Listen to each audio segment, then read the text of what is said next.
I'm Ian Dilley. And I am Michael Sheehan. Today, a recap of the Tour de France, and we are going to take a look at the Tour de France's 22nd stage. The Clásica San Sebastian. This is one of my favorite races on their international calendar.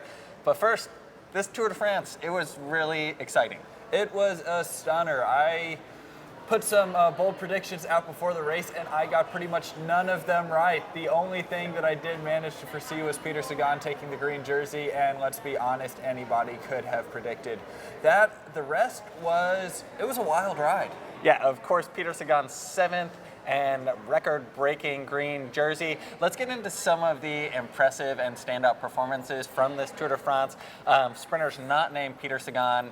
Caleb Ewan in his debut Tour de France, phenomenal performance. Yeah, Caleb Ewan got 3 stage wins this year. If you remember last year, he was snubbed by Mitchelton Scott. They did not take him to the Tour de France. It was this big stink. It was hugely disappointing for Caleb. He transferred teams at the end of that season, went to Soudal Lotto, and while he had a bit of a slow start to the year, he has come through in such a big way for his new team come Grand Tour season. He won 2 stages at the Giro d'Italia and just proved that he is the quickest man of them all at the Tour de France this year. He did an amazing job at the Tour all the way through to the Champs-Élysées, where he won the Sprinters Classic. Yeah, I mean, this is the biggest win in the world if you are a sprinter, maybe outside of Milan, San Remo, and there was no more important victory. And I think for you, and this was actually his first time to finish a Grand Tour, so winning on the Champs-Élysées on the final stage of the Tour de France, what a huge achievement for him. Julian Alaphilippe, obviously the other standout performance, the man that has made bike racing just incredibly exciting over the last few years, really lit this Tour de France on fire. We were all expecting him to attack and win a stage. I don't think nobody was expecting him to hang on to the yellow jersey all the way to the Alps. Yeah, every day that Julian Alaphilippe kept the yellow jersey just raised more and more questions in my mind about who could actually win the Tour. Everybody wrote him off, including even himself, that he was not going to manage to stay in the yellow jersey even to the 3rd week. He kept it through the Pyrenees, and it wasn't until stage 19. Incredible ride by Julian Alaphilippe. I do have a bit of a hot take regarding this, though. I really do not want to see Alaphilippe have this be a turning point in his career where he starts to target Grand Tours, because what he's doing right now is just so good.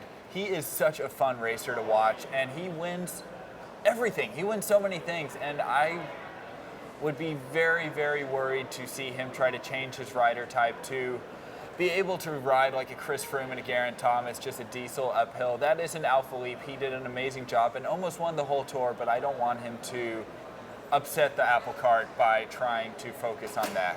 Yeah, I mean, this is a racer who has given us so many exciting moments this year, from winning Strade Bianche, Milan San Remo, even winning a field sprint at Tirreno Adriatico. You know, I think I've had the same thought about him, focusing on becoming a Grand Tour rider, and I think the draw of winning the Tour de France is so big. How could you not? I mean, that is, if you win the Tour de France, you are the best bike racer in the world. I know Julian Alaphilippe is the #1 ranked bike racer in the world, but this is the cream of the crop to win the Tour. And I think the one thing that could make him want to go after Grand Tour wins is that time trial victory. That time trial victory over Geraint Thomas was insane, phenomenal. I know he was wearing the yellow jersey. He said he was, motivated by the cheers on the road, but still, I mean, if he can just climb a little better, why can't he win a Grand Tour? But I will say, I don't think he needs to focus just on being a Grand Tour rider, on winning the Tour de France. We're seeing in this day and age so many riders doing so many things well, from riders like Wout van Aert to even Alejandro Valverde racing the Tour of Flanders. I mean, it's just a really exciting time in bike racing where racers are kind of doing it all. And I think Julian Alaphilippe can continue to do it all, but maybe try and go for the GC. Yeah, as long as he continues to entertain me in the spring, I'm totally fine. I would just hate to see him go like so many other Grand Tour riders who we just don't even talk about because center their season around winning the Tour de France, and they don't win it, and they're not really good for any other race because of that. You know, like I can make a pretty big list. Ilnur Zakarin, Louis Meintjes, what happened to him? Yeah, I mean, but these are riders also that if they're not going after Grand Tours, they don't have a lot of other options, other than being a top climber. Let's be less skinny, be less hungry. Go win an Ardennes Classic. You don't have to be skin and bones. Fair enough. I don't want Julian Alaphilippe to just go lose 10 pounds and be terrible at everything besides climbing. Let's talk about another rider, a former winner of E3 Harelbeke and the Tour de France, Geraint Thomas. Geraint Thomas, what a tour he had. He defied all expectations. I don't really think that anybody believed in Geraint Thomas other than Geraint Thomas himself. For him to get second place at this year's tour to his teammate is huge. Nobody believes in Geraint. He won the Tour de France last year, and people just wrote it off as a one-hit wonder. He could have won it again this year, and that is huge. I mean, I will say, I think Geraint maybe shot himself in the foot a little bit at the start of the season by fully enjoying the spoils of his Tour de France victory last year. He was pretty upfront about the fact that he put on a few extra pounds, that he was really going to soak in the moment, go to all the galas, eat the dessert afterwards, and not, prioritize winning the Tour de France again the next year, because who knows if you're going to win the Tour de France again the next year. He was going to live up the moment while he had it.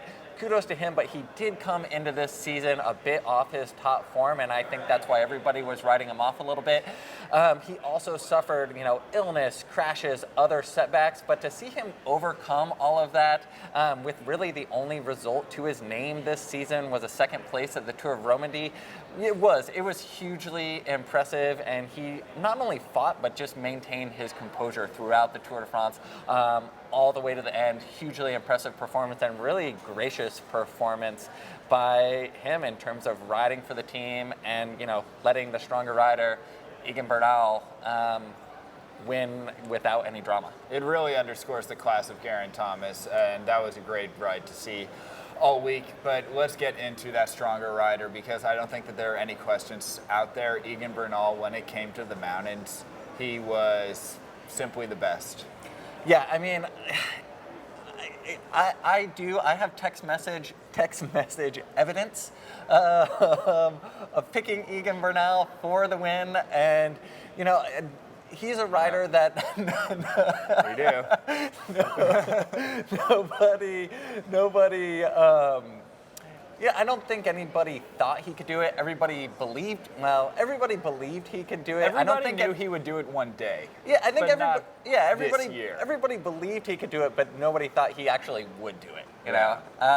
He obviously has the talent, but putting it all together to win the Tour de France, that's a big deal. And to be 22 years old.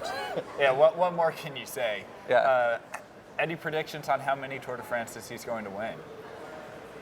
I mean, he's kind of like Mathieu van der Poel in terms of the only person that can beat him is himself, and I think he has to stay safe.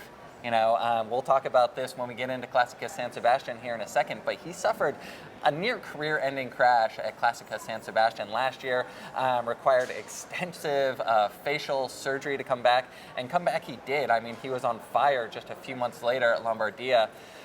But, when you see these young riders coming to the sport, competing at such a high level, you do worry about them having some sort of traumatic injury that kind of ends it all for them. If I were Ineos, I would keep him in bubble wrap for about 8 months of the year. But he is phenomenal. Cannot wait to see more Tour de France's from this one. I do have one final note. I mean, for as exciting as this Tour de France was, I do think it was a little bit sad that Egan Bernal did not get that defining stage victory. The mudslide that hit the race on stage 19 ruined the road. And I wouldn't say it ruined the Tour de France, but it kind of left the Tour de France finishing on a bit of like a wah-wah ending. Egan Bernal was summiting the highest mountain in the entire Tour de France, well on his way to a stage win with a defining lead over the chasers. And the stage was canceled. The next day was shortened, and Egan Bernal ended up winning the race, but it just didn't really feel like he won. I feel like, I'm just going to say it, I ended this Tour de France a little bit blue-balled. Oh no. Clásica Oh, no. San Sebastian. Okay, moving on. Nobody wants to hear about that. Moving on to more bike racing that we are going to have for you on FloBikes coming up. Clásica San Sebastian. This is affectionately referred to, at least by Ian, as the 22nd stage of the Tour de France, and we are going to have quite a lineup of Tour de France contenders competing. Headlining the event has got to be Julian Alaphilippe. Yeah, Julian Alaphilippe is the returning champion to this race. A really impressive victory by him last year, coming off his KOM Jersey win at the Tour de France. But this is a incredibly stacked field, and this, like I said, this course is it's not a monument, but it is a true classic. 225 kilometers long, over 13,000 feet of climbing, and just a stunning setting right in the cycling crazy Basque Country in the beautiful resort town of San Sebastian. I mean, it's just an incredible race to watch and to see raced. Yeah, and this is in the Basque Country, so we are going to get a lot of short, steep Spanish hills. The finale is going to be very exciting. There is a categorized climb, descent, and just about 2.5 kilometers of flat road into a most likely reduced sprint finish. Should we get into some of the favorites? Yeah, we should know as well that this is the first year that a women's race will be held in conjunction with the men's race. A similarly challenging course with the climb of the Category 1 Yates, and also the Morgil Tontora, which is a hard climb, 2 kilometers, over 11% average gradient. And the headliner for this race is obviously Annemiek van Vleuten. She just won the Giro Rosa with nearly a 4-minute lead over the world champion, Anna van der Breggen. She's coming with a strong team, Amanda Spratt backing her up. If she doesn't win this race, I don't know who will. Yeah, no disrespect to her competitors. Ashley Paseo, she's going to be there, but I don't see any way that Annemiek van Vleuten is going to be losing the women's edition of the Clásica San Sebastian. You can, of course, watch that race on FloBikes right before the men's edition starts. And getting into the men's race, very big field. Yeah, Greg Van Avermaet is headlining this field along with Mikel Landa, Alex House in his new resplendent, in his new Stars and Bars National Championship jersey, and the Tour de France champion, Egan Bernal, is on the start list. Yeah, this is going to be a showdown. I think the really big question here is who is going to have the motivation and the legs after the Tour de France, because there are a lot of riders coming straight from France to Sebastian. Yeah, I think this is a race that like half the field is just there to get a start list spot for their team, and it really is a race of motivation. I think at this point everybody's tired, nobody really has the legs, and it's just who wants to go out and win this race. One guy that is always motivated to win this race, Bauke Mollema of Trek Segafredo. In the last 5 years, Bauke has been on the podium 4 times, including last year when he was second, and he has won the race outright in 2015. Definitely a rider to keep an eye on. Yep, both Yates brothers are also going to be there. Adam Yates, this was his breakout win in 2015. Michael Woods, he is coming from the Tour de France. He did not have the best ride, but he was trying day in and day out. I'm excited to see what he could do in Clásica San Sebastian. I do have a pick for the win, if I may be so bold. Bring it. All right, I'm going with Alexei Lutsenko, the Kazakh national champion from Astana. And really, Astana's team that they are bringing to Clásica San Sebastian is intimidating. They have Leon Sanchez, Jakob Fuglsang, Gorka Izagirre, Pello Bilbao, who is another very, very capable. They're all very capable of winning this race. And if Astana plays their cards right and plays it intelligently, I don't see how that team is going to be beaten. Yeah, I feel like Astana is kind of the anti-Movistar, where they have not the strongest rider in the race, but like 6 incredibly strong riders, but they seem to ride together as a team and put it together to get victories. I'm going to go with Simon Yates. After his 2 stage wins at the Tour de France, I don't see anybody beating him in this race. The parcours suit him great, and his brother actually won this race in 2014. For my dark horse, I'm going with Tom Schoons.